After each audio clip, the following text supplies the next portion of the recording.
안녕하세요. 임동희입니다. 자, 오늘은 2장 두 번째 온라인 학습이 되겠습니다.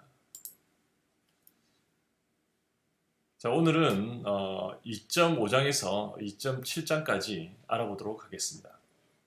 오늘은 물 환경 안에서, 즉 물 속에서 있는 존재하는 기체에 대해서 알아볼 건데 중요한 산소와 그리고 이산화탄소에 대해서 알아보겠습니다.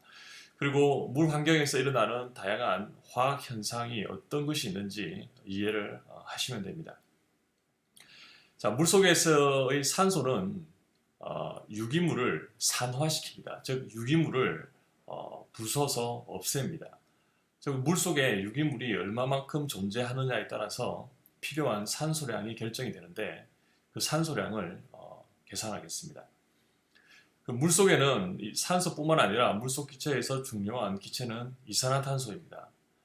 우리가 앞으로 이산화탄소에 대해서 자세하게 알아볼 건데 오늘은 간략하게 대기에 있는 이산화탄소의 가스가 물속에 녹아들 때 그때의 농도가 얼마이고 그리고 그때의 물의 pH를 계산하는 수업을 진행하겠습니다.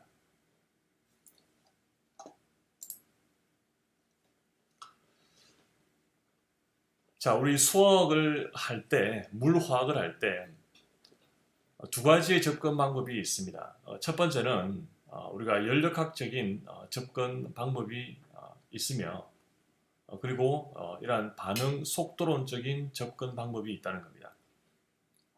우리가 환경화학에서 다루는 것은 이런 연력학적인 평형입니다. 즉, 물속에서 화학종이 변해가는 모습을 우리가 보는 것이 아니라 이미 변해져 있는 상태, 즉 화학적 평형을 이루고 있는 그 상태에서, 즉 농도가 변하지 않는 그 상태에서 각 화학종이 어떻게 다른 농도를 가지는지에 대해서 계산을 하고 그리고 또 이해를 합니다. 자, 우리가 소환경에서 일어나는 다양한 화학 현상들이 몇 가지가 있는데 이런 것들을 먼저 이해를 하세요. 첫 번째는 물질들 간에 프로톤, 즉 수소 이온이 옮겨가면서 거동을 하면서 반응을 하는 것이 있습니다. 그게 산염기 반응이죠. 보시는 것처럼 요 탄산수소 이온의 H가 떨어져 나가죠. 또 반대로 요 탄산수소 이온은 수소 이온을 받아낼 수도 있습니다. 즉 산염기 반응이 이렇게 일어납니다. 또한 물속에서는 용해 또는 침전 반응이 일어나는데 이런 미네랄 같은 탄산칼슘이 있으면 탄산칼슘이 물에 녹게 되면 이러한 칼슘 이온으로 그리고 다른 생성물을 생성시키는 용해와 침전 반응이 있습니다. 반대로 요 역반응은 침전 반응이 되겠죠. 그리고 이쪽으로 가는 정반응은 용해 반응이 되겠죠.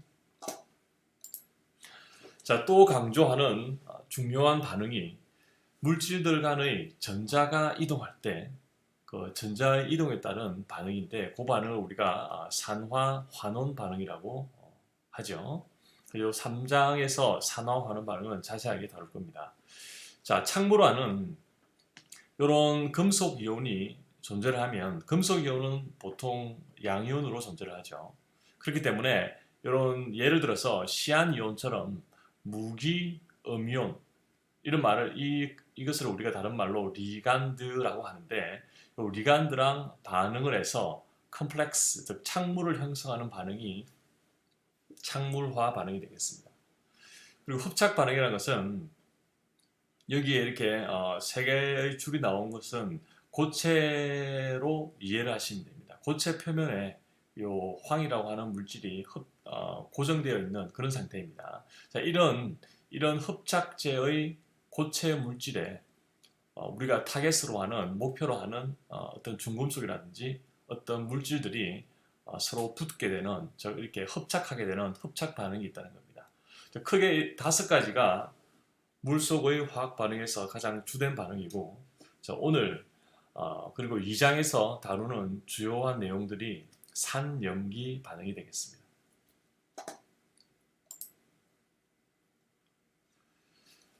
자, 물 속에 있는 기체들은 질소, 산소, 이산화탄소 또 다양한 기체들이 많이 있죠. 그 중에서도 우리가 관심 있게 지켜보는 것은 산소 그리고 이산화탄소 두 가지입니다. 물론 다른 것들도 중요하지만 요 산소랑 이산화탄소가 생명체가 살아가는데 그리고 또 물속의 다양한 화학종의 농도를 결정하는 데 있어서 중요한 두 가지가 되겠습니다. 자, 이런 기체에 있는 즉 물이라고 하면 이렇게 물 속에 요 위에는 뭐 O2라든지 또는 뭐 이산화탄소라든지 기체가 있겠죠. 이 기체가 물 속으로 이렇게 녹아듭니다. 자, 물 속으로 녹아들 때 이때 요 기체에 있는 요 기체의 분압, 대기에 있는 기체의 분압은 요 물속에 있는 농도량과 비례하죠. 그 비례되는 법칙이 뭡니까? 헨리의 법칙이죠. 헨리의 법칙이 요 KH라고 하는 요 헨리 상수를 우리가 적용을 하죠. 이건 5장에서 자세히 다루겠지만 계속 조금씩 다루도록 하겠습니다. 자, 먼저 용존 산소를 살펴보면 산소는 당연히 필수적인 물질이죠. 생물이 살아가기 위해서. 그리고 대기에서 약 이 정도, 한 21% 정도의 포션을 차지하고 있고 조류의 광합성에 의해서도 생성되고 또 생물량이 분해되면서 이 산소가 소모되죠. 자, 우리가 오늘 중점을 두는 것은 이러한 형태의 유기물이 존재했을 때 산소와 반응을 한다는 거예요. 산소와 반응하면 이산화탄소와 물이 생성이 되죠. 자, 그러면 얼마만큼의 유기물이 있을 때 얼마만큼의 산소가 소모되는지를 이해를 하시는 겁니다. 자, 유기물질의 산소 소모량을 계산하는데 그 전에 먼저 물 속에 들어있는 산소의 농도는 온도가 25도실 때 대략 8.3 ppm 정도가 됩니다. 즉 평상시 봄, 가을이나 그럴 때 아주 덥거나 아주 춥지 않을 때 그때 물속에 있는 산소의 농도는 대략 8.3 ppm, 즉 미리그램 퍼 리트, 다른 말로 the part per million이죠. ppm이 된다는 것 기본적으로 기억을 하시고, 자, 그러면 우리가 유기물질이 존재할 때 그 유기물질이 얼마만큼의 산소를 소모하느냐, 유기물질이 사실은 산소를 소모하는 것이 아니라 산소가 유기물질을 산화시키는 거죠. 산화시키는 거. 자, 그런 반응을 이해를 하기 위해서는 이 반응식을 기본적으로 외우고 있어야 됩니다. 뭐 어떤 시험 문제라든지 다른 뭐 테스트에서 이런 유기물질과 산소 소모량을 계산할 때 이런 식들이 주어지지가 않습니다. 그렇기 때문에 유기물이 소모하는 산소량이라고 하면 여러분들이 이 식을 꼭 기억을 하고 이 식을 써놓고 단위 환산을 하고 계산을 해야 됩니다. 자, 우리가 유기물은 굉장히 복잡한 복합적인 탄화수소 그리고 CHO 물질인데 그렇게 간략하게 중괄호를 만들므로써 우리가 유기물로 대신한다고 얘기를 했습니다.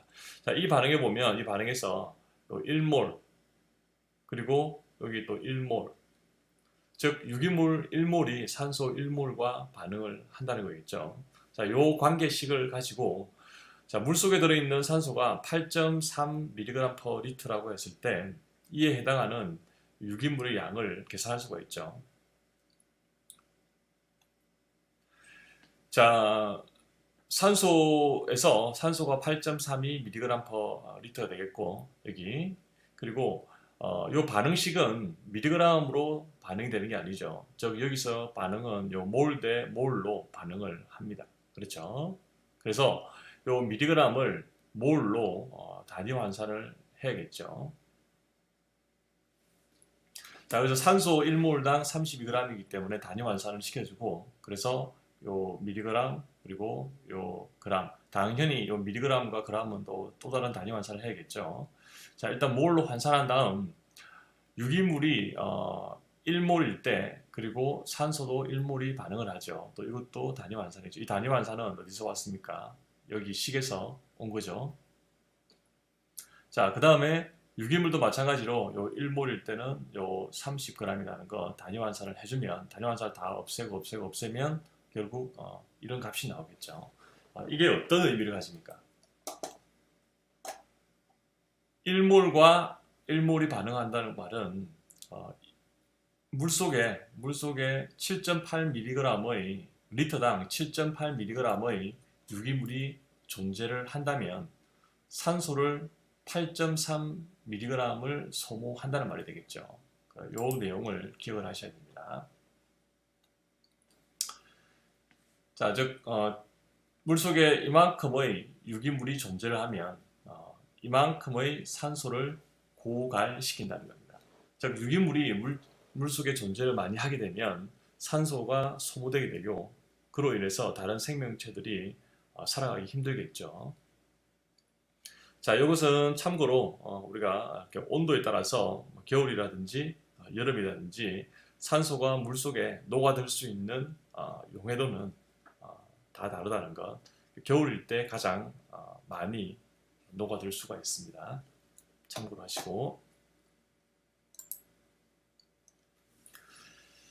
자, 이제 물이 가지고 있는 산도와 그리고 이산화탄소에 대해서 알아보겠습니다. 자, 먼저 산도를 이해하기 위해서는 산염기 현상을 이해를 하는데 산염기 현상은 중요한 것이 수소 이온, 프로톤을 주거나 받거나 하는 현상입니다. 자, 산이라고 하는 정의는 H 플러스 이온을 내어놓는 물질, 그리고 염기라는 것은 H 이온을 받는 물질입니다. 수소 이온을 받는 물질입니다. 이렇게 산과 염기를 정의를 합니다.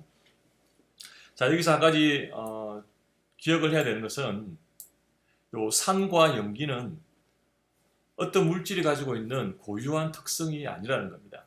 즉 다른 말로 하면 어떤 물질이 환경에 따라서 산이 될 수도 있고 또 환경에 따라서 염기도 될 수가 있다는 겁니다. 그 예를 보시게 되면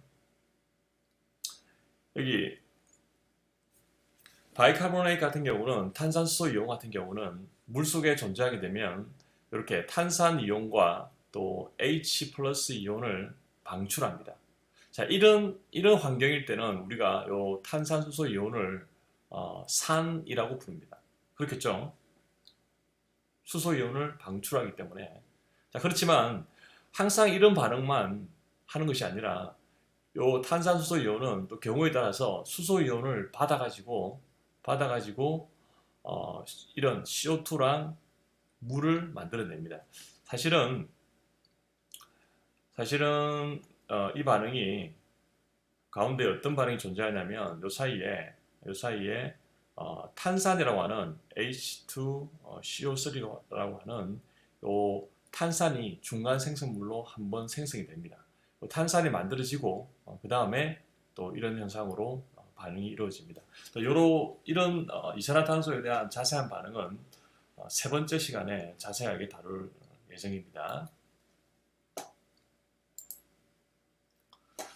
자, 그래서 또 산도라고 하는 것은 또 물이 OH 이온을 중화시킬 수 있는 용량입니다.